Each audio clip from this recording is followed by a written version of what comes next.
A decision is looming for a top 40 national recruit the Villanova staff has been chasing all the way back to their days at Maryland.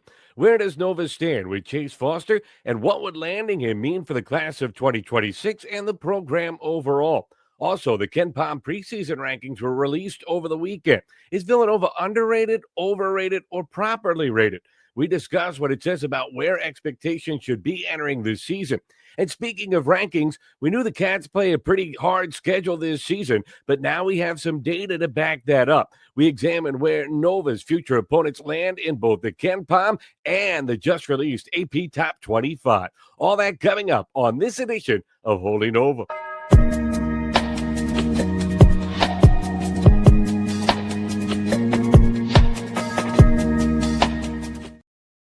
And hi, everybody. Welcome to Holy Nova. We're part of the Big East Energy Network. I'm Matt Janus alongside David White. David, those teases are getting longer and longer, which is just a sign that the start of the season is right around the corner. All of a sudden, we've got news coming fast and furious.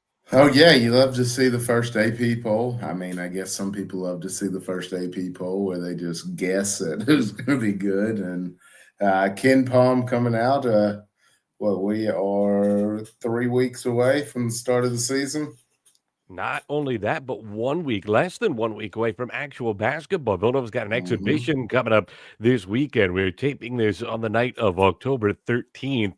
And we want to remind you, please like and subscribe to the Big East Energy Network. Like our videos below. Smash that like button, as we have joked many, many times. Really does make a big difference. We continue to be growing our audience, which is perfect because we're getting ready for the start of the season. We want to be put in front of as many Villanova fans as possible. So please help us out, like it, leave a comment, let us know what you think, and we will continue cranking out the content as we get ready for the start of the season. But something looming before basketball begins, recruiting is always happening. David, it is the lifeblood of college sports. Even in the portal era, recruiting matters, especially if you want to build the kind of program that Kevin Willard says that he does in terms of keeping guys multiple years, a developmental program. Chase Foster is going to release his decision on Wednesday, October the 15th, on the CBS College Basketball YouTube page. This kid goes to IMG Academy, plays for Team Mello.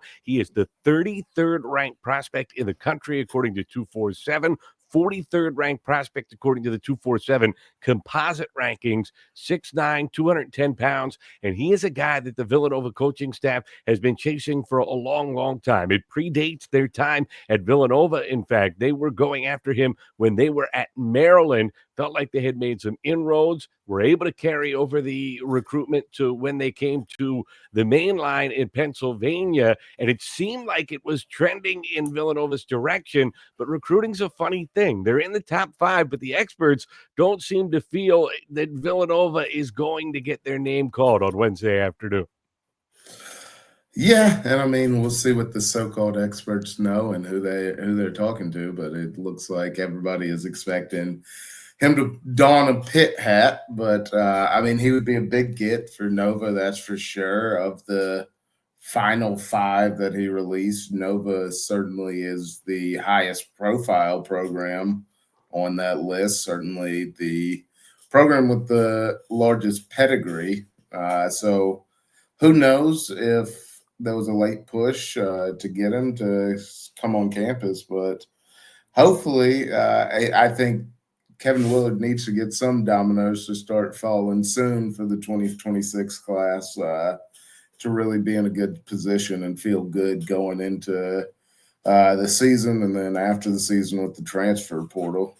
It's kind of interesting about Chase Foster. Why does this matter? Well, obviously his national ranking is a big deal. You want to get as many high profile kids as possible.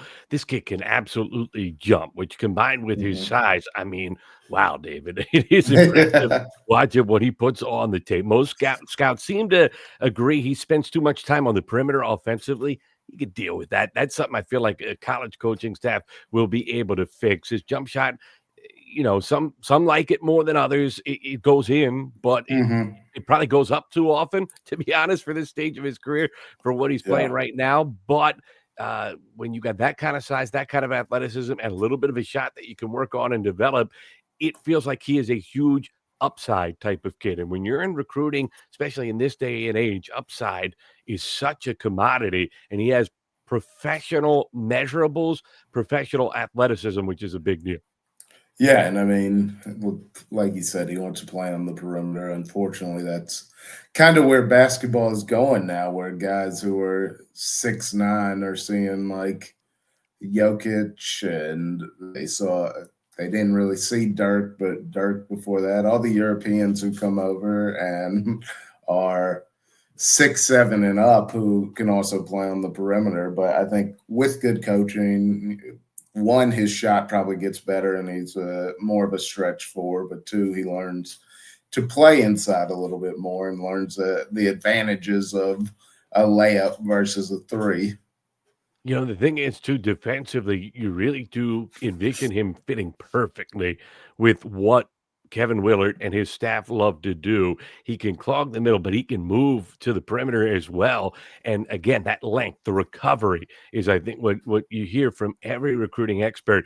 His ability to come out, contest on the perimeter, and then recover to the rim is Mm-hmm. is not a coachable skill. It is something you either have or you don't. You combine his length with his quickness, he's got it. Plus the quick hops and can jump out of the gym. That is something I think that drew Willard to him right away. It's one of the reasons why he's been after him so long. And the funny thing about it was it really did feel like he connected with Willard and the staff. And, there's some DMV ties, and I think that was one of the initial reasons for the interest. But then every interview he pretty much gave from there forward, even after Willard left from Maryland to Villanova, it seemed very encouraging. All the things he had to say were pretty positive, and it seemed like for the longest time, the biggest competition for Villanova was going to be Maryland, Kevin Willard's former stop, because Buzz Williams had started recruiting him at Texas A&M, and then Mm-hmm. he had built that relationship, and obviously that carried over when he took the job at Maryland. He had those local ties, so you thought that could be a problem for Villanova. And at the end of the day, the school that probably ends up with the best spot shot of the three is Texas A&M. If it's not Pitt, Yeah. a lot of people think Texas A&M, and then Villanova is kind of third in that hierarchy. It's not done yet. There's still an outside chance, and it's still worth pining over. He's that type of kid, but it's not a spot where you're sitting there really looking forward to turning on that YouTube on Wednesday afternoon. You're going to be sitting on it, looking at it very tenuously, and hoping that you get a pleasant surprise, which still happens these days, by the way. Yeah, I mean, these experts, again, it's all about who their sources are, which way the wind was blowing on the day that they talked to this source. Like, if they talked to a source who just talked to Chase Foster and he just got off the phone with Jeff Capel and was feeling real good about Pitt. Now Pitt's being talked up versus, oh, maybe Willard gives him a call, the staff gives him a call, and he says, I love what he's building at Nova. So who knows? Who knows? It'll be interesting. I think that Nova fans should cross your fingers, cross your toes, hope for the best, but expect a Pittsburgh commit. It is funny. The only crystal ball out there is Pitt. There are not universal crystal balls, though. I mean, that is the one thing. It's not Mhm. like everybody agrees he is headed to Pittsburgh. Most people do seem to agree it's Pitt, Texas A&M, then Villanova. You never want to be Yeah. third in this situation at this late stage of the game. But that's also where NIL comes in. If Villanova decides to go a little bit more money, that certainly Hmm. could change his mind. And then the other thing too is, here's where you rely on those relationships that have been around for a long time, and that will probably be the closing pitch for this Villanova staff. You know us; we've painted the vision for exactly what you can be. Stick with us, give us the opportunity, and we'll create something big together. But whatever happened on his visit at Pittsburgh, he would seem to be very impressed by Pitt, because no one thought the Panthers were really all that serious of a threat until he goes there, and suddenly they were kind of last in line of the finalists out there. Hmm. And Maryland doesn't even end up in the final five, which I think surprised a lot of people. Yeah, I think that's definitely surprising. Just the fact that he's a DC guy that was being recruited heavily by Willard at Maryland, and like you said, Buzz comes in who already had that. Yeah, I mean, I would have expected to see Maryland make that list over Oklahoma State or like I don't know. He must really like Oklahoma. The state just something draws him to the state of Oklahoma, but I it wonder if was that something is green, and no problem with that whatsoever, but I'd imagine that might have something to do with it, but yeah, it does. Mhm. It'll be a big decision, and here's why it matters for Villanova. Obviously, Kevin Willard wants to play with a little bit more size. He still wants to be a guard-oriented program, but they want to be big this year. Talking with people that have been to practice so far this season and have been talking to the new coaching staff, you're gonna see a lot of bigger rotations and lineups this year. Yeah. Not messing around when he says we're going to go 10, 11, 12 deep. He's not kidding. He's not saying that for effect. He truly believes that, at least at this stage of the season. And they are deepest, you could argue, at the front court position. They have a lot of guys with a lot of size, and he wants to implement that, but he wants to run. So he wants big guys with athleticism. And that is what Chase Foster brings to the table. And that is why, if you're Villanova, on top of the momentum it brings on the recruiting trail to try to get some of these other dominoes to fall. And we're going to talk about some of the other recruits that Villanova are looking at in a moment. But you want that type of speed, length, Mhm. and ability to kind of spread the floor and run it with reckless abandon the way that Foster can. Yeah, and I think for centuries, coaches have talked about wanting to be bigger, wanted to be more athletic, but I think that maybe it was Duke last year. I mean, I think what their shortest starter was like 6'6" or something like that. It was absurd how much length they had. I think a lot of coaches saw that and saw how well they could play with that length.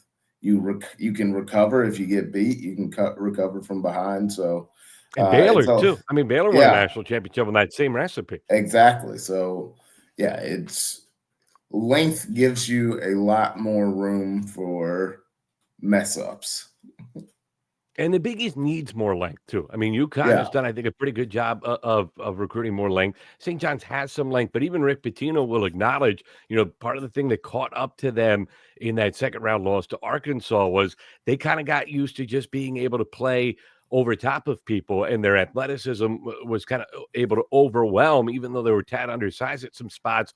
Or they were used to being the longer team, and you got against an Arkansas, and they just weren't prepared for that type of length. And it took them a long time to kind of adjust. You could argue they never did. And that's why they end up losing that game. And that's why he scheduled as many SEC opponents, Rick Pitino said, as he did this year. He's not fully expecting to win all of those games, but he wants his team to see it so they know what they need to prepare for come March again, because that is the big thing that seems to be missing in the depth of the Big East. UConn's got it. St. John's is growing it. Creighton always has it. But outside of Yeah. that, and Creighton doesn't have the same But level of athleticism to go Creighton with has that. height without the just crazy athleticism.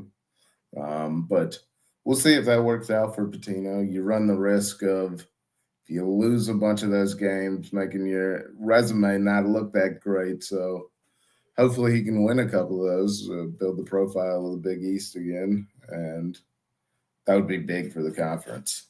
Yeah, we're going to talk about that momentarily when we unveil a look at the KenPom preseason rankings, where Villanova sits and where the rest of the Big East lies right now. But we got to talk about some other potential targets, because we'll see about Chase Foster. You're not giving up hope yet, but if you don't land Chase Foster, suddenly two guys become incredibly important. You might have to get both. You at least got to land one. The good news is they seem to be pretty well suited for both.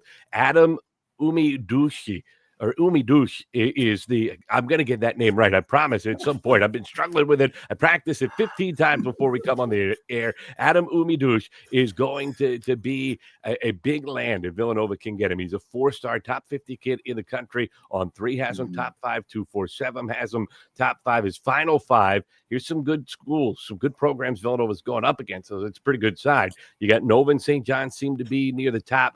Oregon is really making a late push, and that always is a little bit worrisome because they have seemingly ever-ending NIL pockets that they can throw out there, or revenue share, whatever we're calling it these days. When you And then have Phil Illinois. Knight as a benefactor, you're in a pretty good position. Hopefully, they had to spend all their money on football to figure out, and maybe even to keep Dan Lanning, who knows? But, so then Illinois and LSU out there as well. Visit went really well, though. All the feedback on the visit from all the recruiting guys seemed to indicate that Adam really liked what he saw at Villanova. Kid with great hands, a really nice touch, non-traditional jump shot, which is a Yeah. little concerning when you hear it and you look at it on the highlights. It's maybe not as ugly as some of the scouting reports might indicate, but it is repeatable for him, which is a good thing. But you get the feeling it'll be a jump shot that will be tinkered with when he gets on a college campus. You kind of know how that goes. If you can make it every single time, that you can stick with it. But if you're even a little inconsistent, they're going to want you to refine it and make it more repeatable. Oh yeah, I mean, I think we used to say more often. The difference between a good shot and a bad shot is often whether it goes in. If it goes in, I'm not touching it. If it's not, we gotta change it. The other thing is he needs to get a little bit stronger, but that I think comes with age. So I don't think that's Mhm. a huge concern. He's a smaller guy though, and again, you need your guards. Nothing wrong with that. Just a smaller guy with a non-traditional jump shot. That's a little bit of maybe a point of concern, but lot of tools. He's top 50 recruit, so it's Mhm. somebody that you want to land. And again, you need that name that headlines a class, and he could potentially be that. And then Luca Foster, and Luca Foster is Yeah. interesting because initially I think a lot of people thought Villanova would get Luca Foster, and then Luca Foster has gone on a kind of a meteoric rise through the recruiting rankings, and the Wildcats win with so many other guys. I think people thought maybe he wasn't a big enough priority for Villanova, and because he was suddenly getting all this attention, heard this from a couple of recruiting guys, that might cost the Wildcats, but it still seems like Nova's right there, and this will be a fun recruiting battle. You know who they're right there with?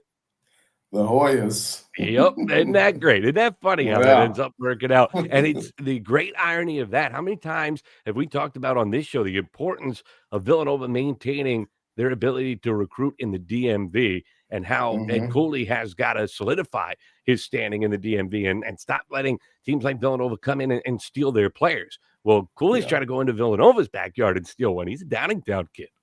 Yeah, I know.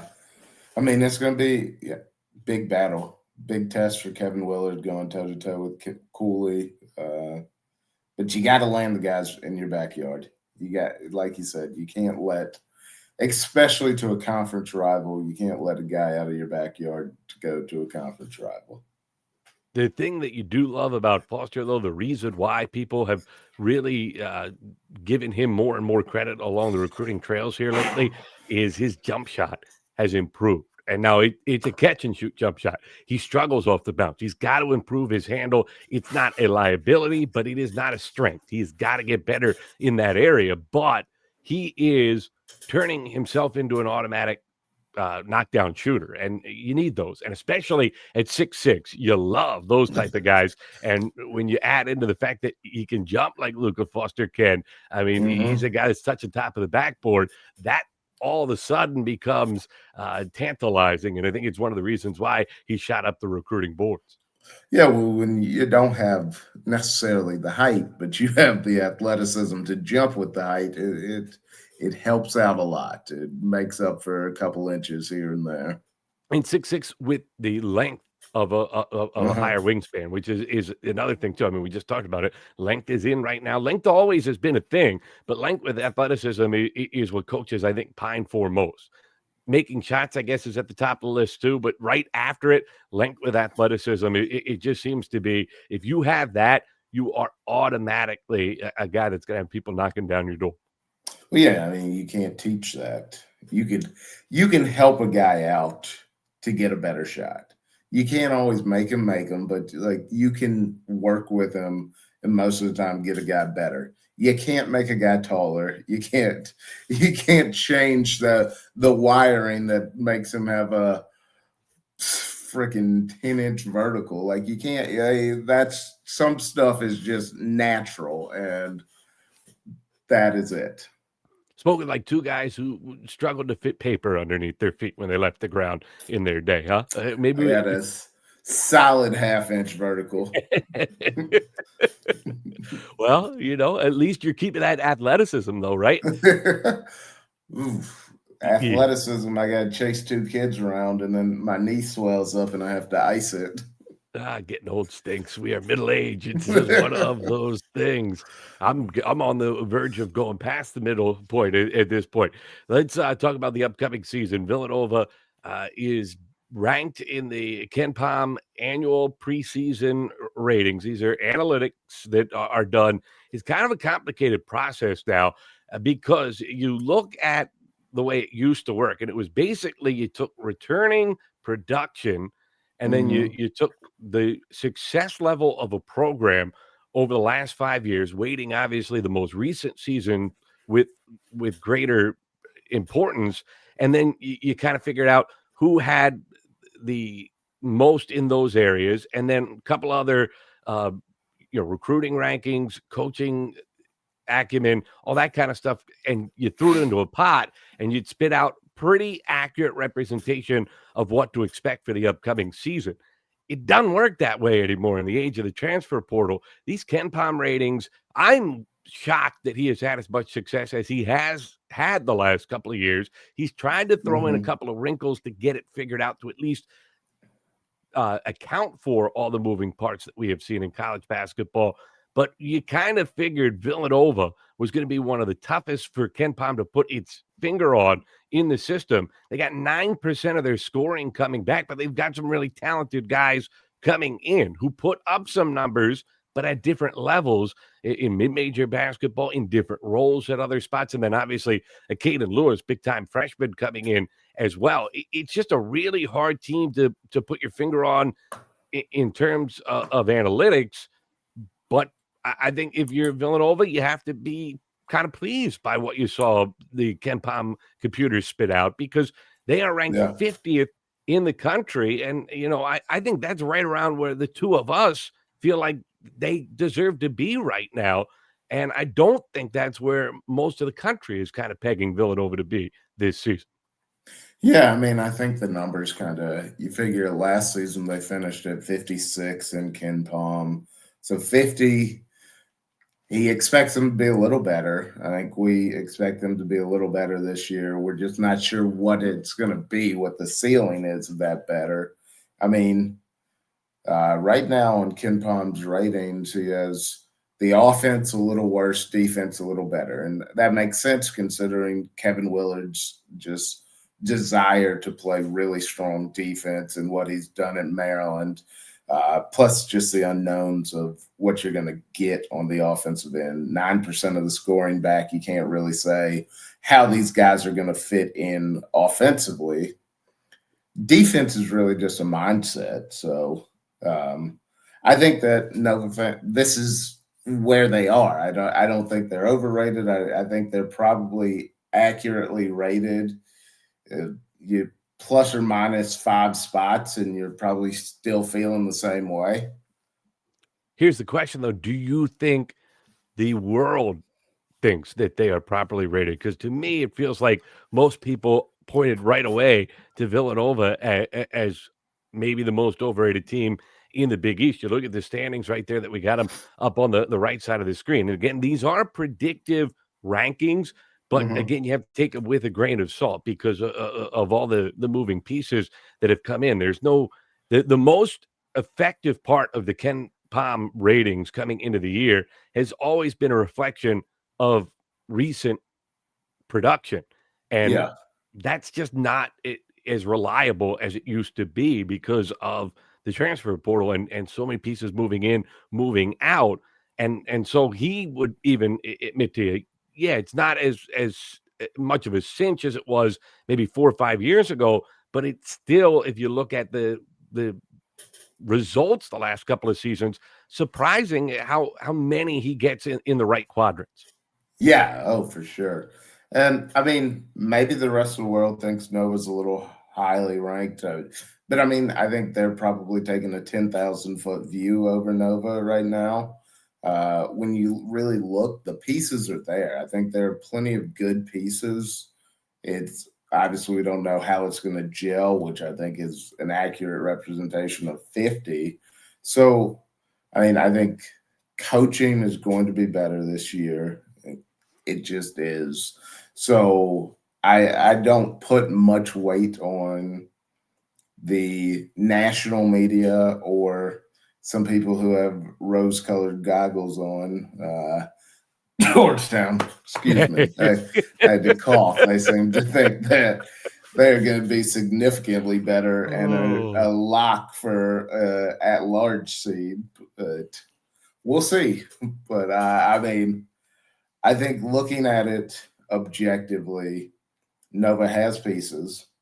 Those pieces can fit together or they cannot. But this is an accurate representation of saying that there is an opportunity for this to be a good team. Those are the 2 options. They can either fit or they cannot. That is true. I would Yeah. agree with that. But I hear exactly what you're saying, and, I think it's gonna be a process. I think you're gonna hear a lot of overrated early in the year. I think Kevin Mm-hmm. Willard's hinting at that every interview that he gives, that you look at, that you listen to, that you read, that you hear. He is talking about how it's gonna look better as you get later into the season. I think he is telling you we're gonna struggle a little bit early in the season. The Yeah. schedule is kinda constructed, though, in a way where maybe BYU doesn't go their way or go all that pretty, but after that, then you can kinda ease your way in for a couple weeks before you get challenged again. That's the good news. The bad news is, I mean, you're relying on a freshman point guard in a Caden Lewis, might have another freshman point guard in the mix as well, and then you've gotta get all these pieces to gel, and you've gotta do it quickly, and you're talking about playing 11, 12 guys, that's gonna make it even harder to make it gel, so, it's gonna be a work in progress. Providence at 48 was a little surprising to me. Providence is a team that Mm-hmm. it feels like a lot of people, go one way or the other on. You either feel like they're a bottom of the Big East team or they're gonna be a fringe NCAA tournament team.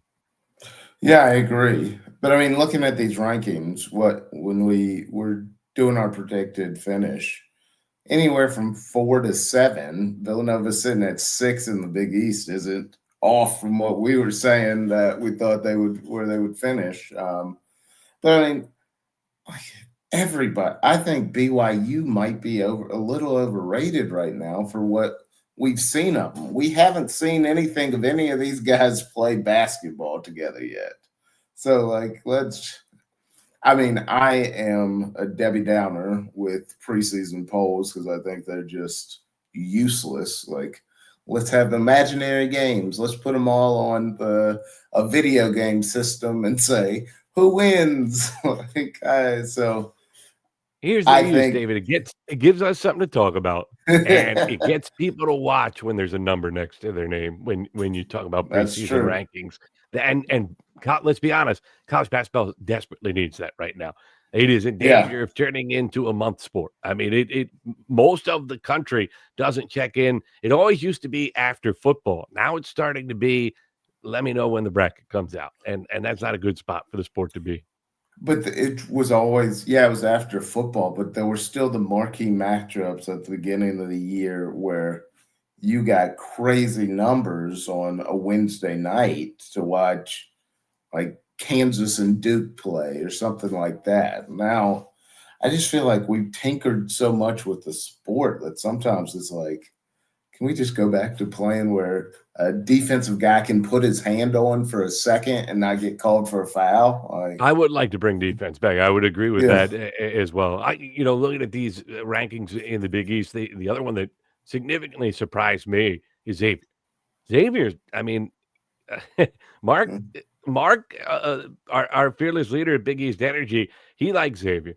Obviously, the Roll Blob guys are Xavier show like Xavier. Outside of that, I don't know anybody that likes Xavier except for KenPom. I did not expect to see them at 62 in the country. To me, I think it's them or Seton Hall are going to be the last place team. They have about no production and pieces that, while they do have some intriguing pieces, they don't feel like they fit all that well. And you got a guy coming back to major college basketball for the first time in a while in Richard Pitino. And that first trip into major college basketball at Minnesota went disastrously. Yeah, I think I agree. I mean, I wouldn't say that I'm high on Xavier. I feel like once you get outside of probably outside of that, so those last 1, 2, 3, 5 teams, I'm not really high on any of them, but we'll see. I think you could shuffle those around. If you say Georgetown is a little underranked, Xavier's a little overranked, we can have the conversation. I don't think it's just absurd where they are, according to KenPom, though. I love where Georgetown is as a Villanova fan, and because of everything that you have heard from Georgetown fans in this offseason, I'm not going to sit here and tell you I think that Georgetown's the second worst team in the Big East. I don't believe that coming into the year. I'm very surprised by that. I know KenPom is big on seeing the ball go in the basket, and how many times have we both talked about who's going to make shots for Georgetown? It is the $1,000,000 question. They don't have jump shooters. They don't have any proven guys that could put the ball in the basket. Maybe they will develop them, and Cooley thinks they will, but they don't have any coming into the year. And KenPom is kind of backing that up, putting them in 10th place. Well, I think you see that all the time when you don't have offensive guys and you're just playing games where you within 5 points, you're going to drop some games you shouldn't when you just can't put somebody away. So, I mean, you got to prove it. You got to prove that you can really just go out after somebody. I mean, for years, the Tony Bennett's and Virginia's where they were a number 1 seed, lost to a 16 because they couldn't put anybody away. They couldn't score enough points to just put somebody away. You leave teams around, especially in a one-and-done mode, it can hurt you. Nobody knows that more than Villanova. It happened to the Wildcats 3 straight years in the early parts of the new Big East. And, Piccolo Girl is a very bad memory that people will carry with them for a long, long time. And it got washed away in large part thanks to those 2 national championships and another Final Four. But, boy, did it sting for a long, long time. So you're right. Scoring the ball is critical. DePaul is a team I think will overperform their rankings. They are right now in the 9 spot in the Big East, according to KenPom. Top 80, still a lot of respect. Overall, a lot of respect for the Big East. But DePaul, I just feel like they were a team that could not put the ball in the basket last year. They added some pieces that can score it. And if you give Chris Holtman, with his ability to kind of figure things out defensively and then game plan against teams' weaknesses and out-coach guys. I mean, he has done that repeatedly over the course of his career. I feel like they're going to take a big step forward this season, and I'm actually encouraged by the fact that they're top 80 in KenPom.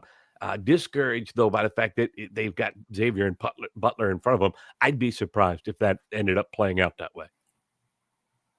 Yeah, I can see that. I mean, I've always, from my time coaching, like I'd been surprised that DePaul has had such a hard time finding the right coach. I think that Holtman could be, I think that they have a real shot at having a pretty good year this year.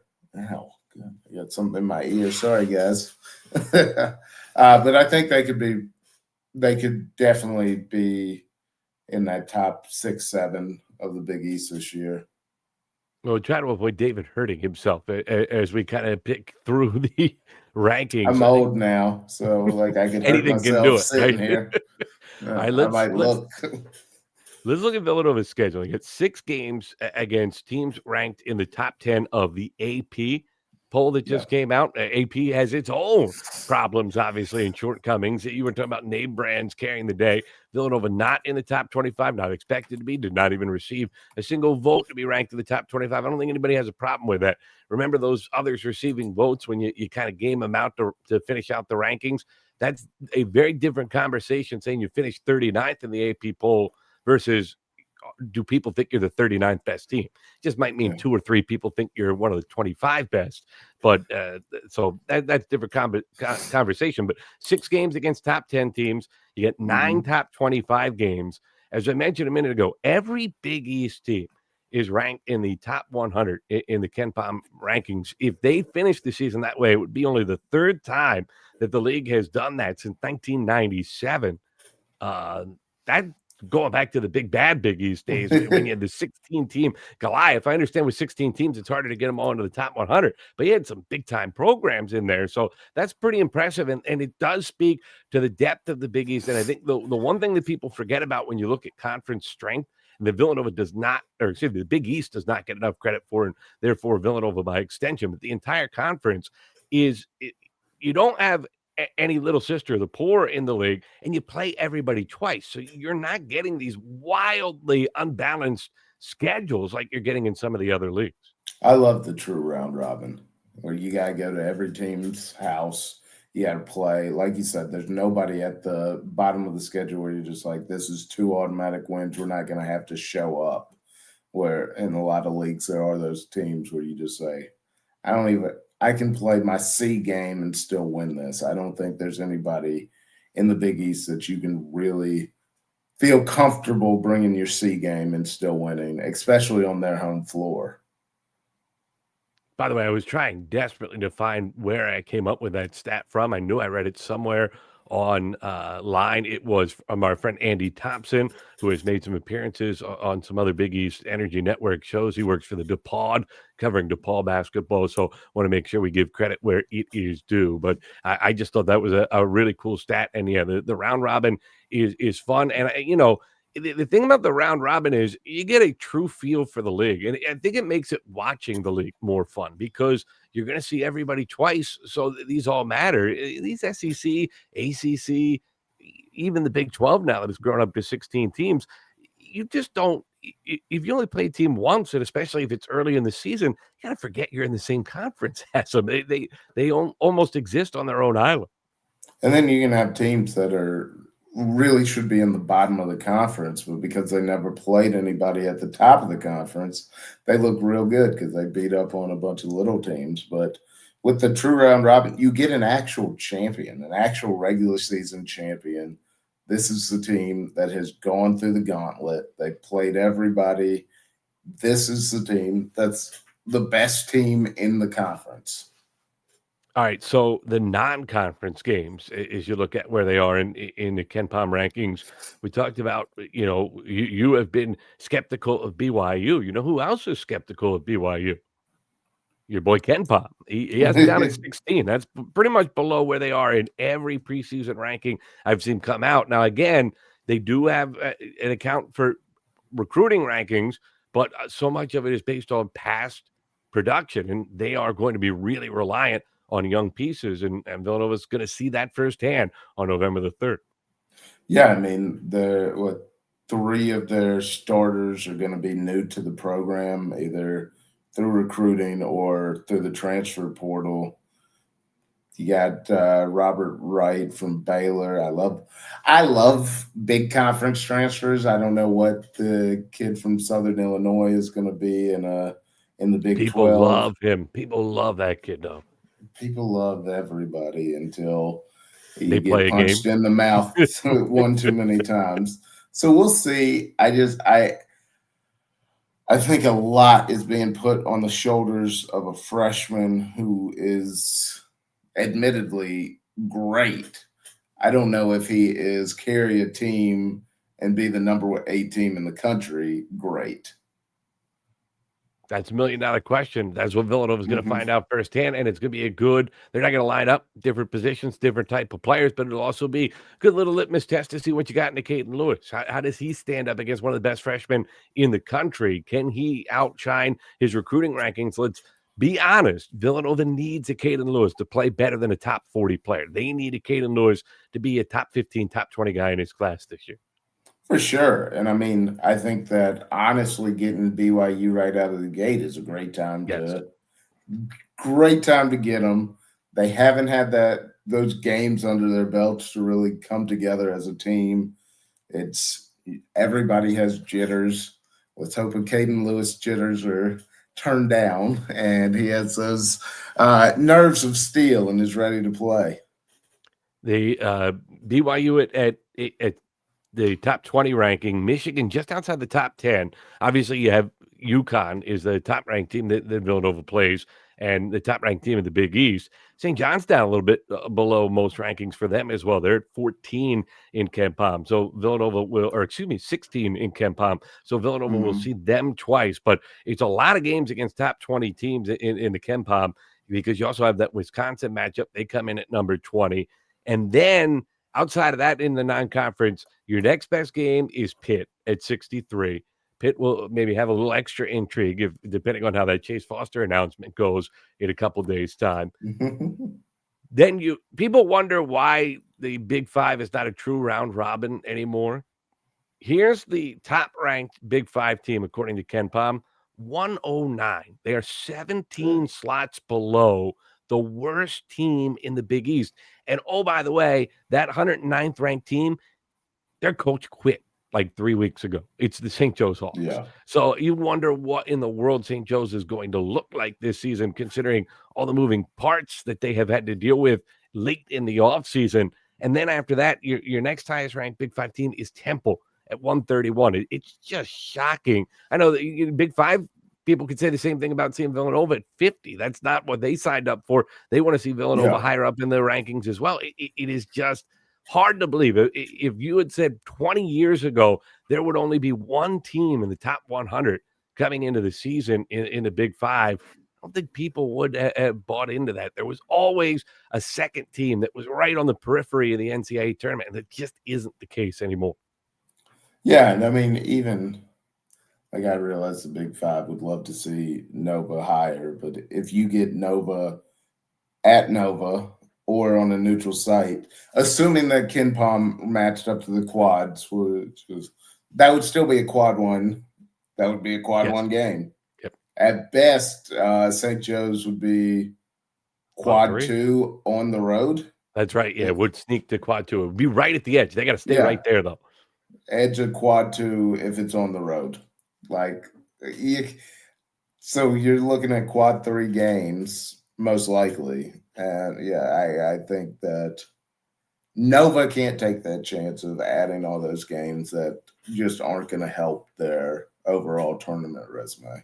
Yeah, and the Big East doesn't want Villanova playing those types of games either. And it's sad because I grew up with the Big Five, love the concept of the Big Five, but it is just unfortunately become a little bit antiquated in the way college basketball has moved on. And those programs have got to step up, quite frankly, and pull their weight if you're going to continue to play. Right now, three still seems like a lot when you look at the rankings that we're looking at right now. But it's Villanova trying to be a good partner. But, Kevin Willard was non-committal in terms of what the future of that thing looked like. I think he wants home games. I think that is what we're going to see. If Villanova is going to stay in the Big Five, keep playing these games, he said it on multiple outlets. Villanova is very dependent on the revenue of home games right now. It is a part of things that pays the bills for the athletic department and for the players coming in terms of the revenue share. And if you're going to guarantee a road game and a neutral site game against Big Five opponents, and you're not going to get any credit for it in terms of what you were talking about with quad wins and quad opportunities. Why? What? Because tradition. I'm a traditionalist, but that at a certain point you got to take care of yourself. I mean, in this day and age of NIL, you got to bring in money. You got to generate revenue. So, yeah, like you said, the difference between playing a quad three game on the road or a quad four game at home, it's not going to help or hurt you too much. So, bring in the money. That's the name of the game now. How about Purdue being number one ranked team in the AP? I mean, Purdue, that Matt Painter breaks through and gets the one national championship. Also, they are, you talk about uber respect. I know Matt Painter's done a great job. Everybody loves to make fun of him, and I'm right on that list as well. But that is, I was not anticipating them getting the benefit of the doubt and being number one coming in. I figured they would be right there, 2 or 3, but I didn't think they would get number one in the AP. Yeah, I mean, I think that I thought Houston would probably be the one spot, but they have their top two scorers coming back, so Purdue could be pretty good. I think they're going to be very good too. I think I'm with you that I don't really trust Matt Painter, but one successful March run doesn't feel like you should be the number one team in the country. It doesn't get rid of St. Peter's. We were at that game. Remember that? We were. He just kept trying to play both those bigs, and they just kept running right around him. And we just kept looking at each other like, is he serious? Is he at no point going to go to – He's not going to change trying to play them both? He literally said big beats small. And Shah said – or Shaheem Holloway – but Brian Webster's got me calling him Shah now too. Shaheem Holloway said – hold my drink here, Matt. We're gonna show you what small can do in this situation. That was bad. But yeah, I agree with you. Is that your number one? Houston would be your number one team coming into the Yeah, year? I think Houston would be my number one. Probably, I'd probably go Houston. I'd go Houston, Florida, Purdue. I think you got to give Florida. Man, Florida lost a lot though. But yes, I still actually think I would put UConn up there right now. I wouldn't put them Yeah, number I mean, one. I think Houston's most disrespected program in the country. mhm. Do they frustrate me at times? Yes. When they just start standing around, it is as much as you enjoy everything that Kelvin Sampson brings to the table in terms of the toughness of that program, the way he built it from absolute scratch, how he Yeah, has a culture that is beyond reproach and probably the strongest now that Jay Wright is no longer at Villanova in college basketball. But when it goes bad, it is ugly. There's no doubt about it. See second half of the national championship game against Florida. See many other times in their NCAA tournament history. But you bring back the pieces they do and the success that they just now have every single season. And the way yeah. they slotted up to the Big 12 and didn't miss a beat. At what point do you start to give them the respect that they're due? I mean, it took years for Mark Few to get any sort of respect out of Gonzaga. So, I mean, I feel like Houston is getting more respect than Gonzaga got, but like you said, I would have put them at one, but we'll see. But I Calvin Sampson's failures in March come deeper into the tournament than Mark Few's did. That's Mark true. Few was losing second round games left and right. That was where the Mhm. Gonzaga people would I mean, after they had overachieved in the tournament for so long as an underdog, once they Yeah. started to get respect and became a favorite, then they started to underachieve. And that's where I think the disconnect came with people and Gonzaga. Houston, No, I they've lost a agree. couple of Sweet 16 games they shouldn't have lost. But outside of that, they've made deep tournament runs. And if anything, they've overachieved. No, I agree that Gonzaga went through that period of just baffling first weekend losses. But then they went to back Final Fours. They went to national championship game, and that was when it seemed like they finally were getting. They got a little respect before then. There were a lot of people who were just in love with Gonzaga. I They was were a probably darling. I was probably one of the people that was like, do something in March, and then I'll give you the respect. I think when Adam Morrison cried, that was a very damning moment for Gonzaga, unfortunately. That Hmm. picture of him sitting there with that creepy mustache that he rocked his entire career and just sit there on the floor when he couldn't get it done. Everybody knew it Hmm. would be an NBA bust, and yet the NBA still went ahead and drafted him much higher than they should. That was the most predictable thing in the history of the world, and yet we still went about it. Well, you know what? This is fun because it means that we are so close. And here's how close we are. Basketball coming at the end of the week. I know Yeah. Sundays right now are for football, but Villanova's playing an exhibition game at the Pavilion on Sunday. I'm both incredibly anxious and have been waiting for this for a month, and it also still a little surprised that it's come this fast. Is that can you be both of those things? I feel like that's an oxymoron. No, I felt this whole year. The days seem to go slow, but all of a sudden it's mid March or mid October, and we are getting ready for basketball. So I think the year has gone by fast. It's just every day seems to go slow, and you pull off the day, and we're almost at basketball. We're It's a almost there.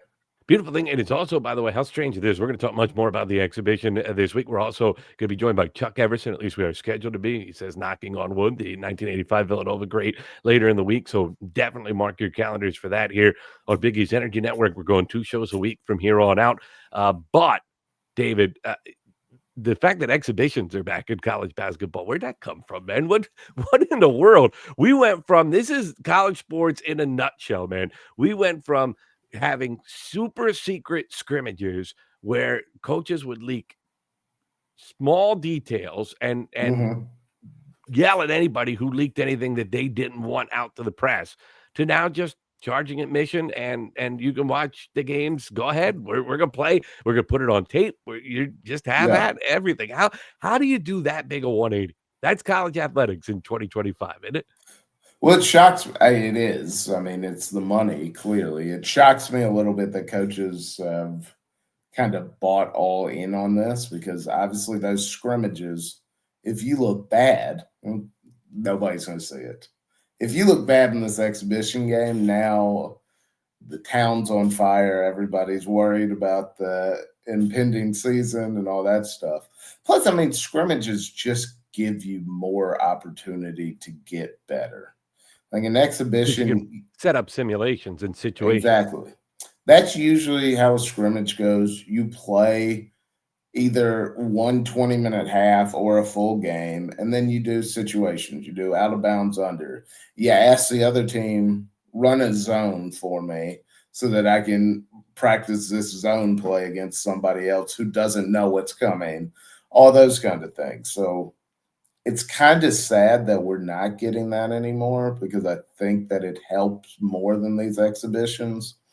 Obviously, the exhibition is going to show you where you are to play an actual game. Like you're going to play 40 minutes, you're going to play according to game rules with a shot clock. There aren't going to be the coaches' stops where it's like, no, let's just stop for a second. You're not doing what you're supposed to be doing. You cut here, that kind of thing. But I don't think there's as much room for growth, and that's especially important to run stuff against a team that's not your guys. That's not the scout team that knows, well, here comes the back screen and all that kind of stuff.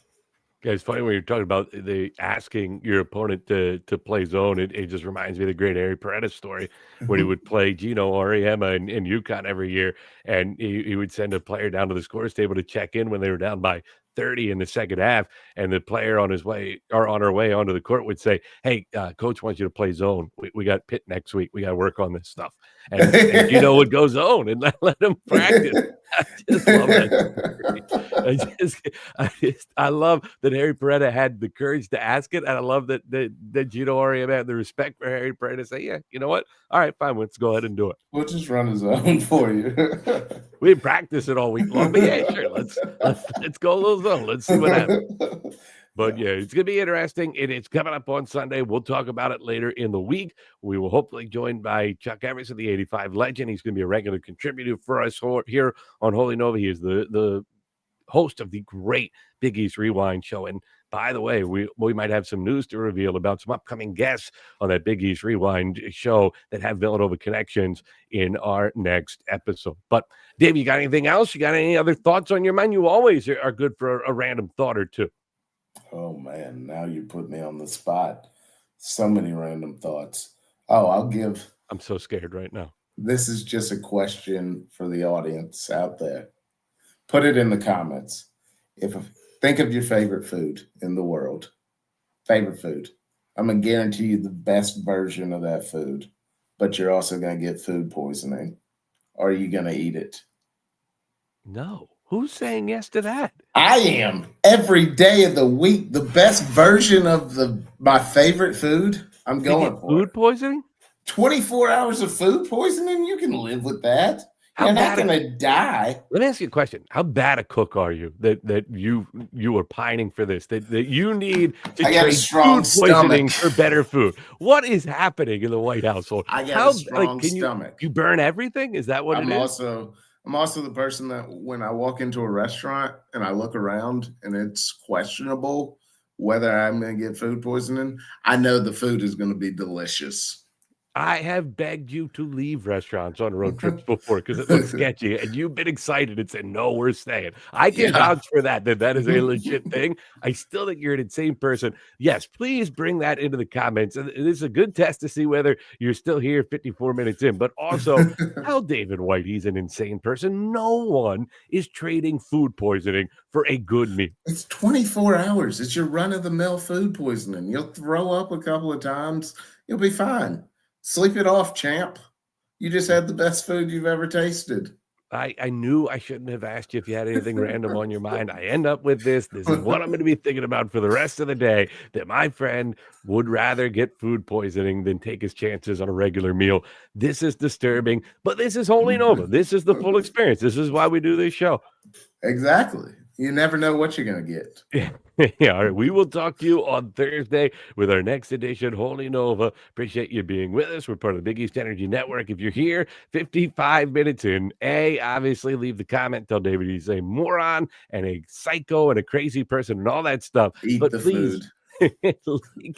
like the button, push the like button. We need it. We need it. We need it. Appreciate it. We'll talk to you on Thursday. This is Holy Nova, part of the Big East Energy Network.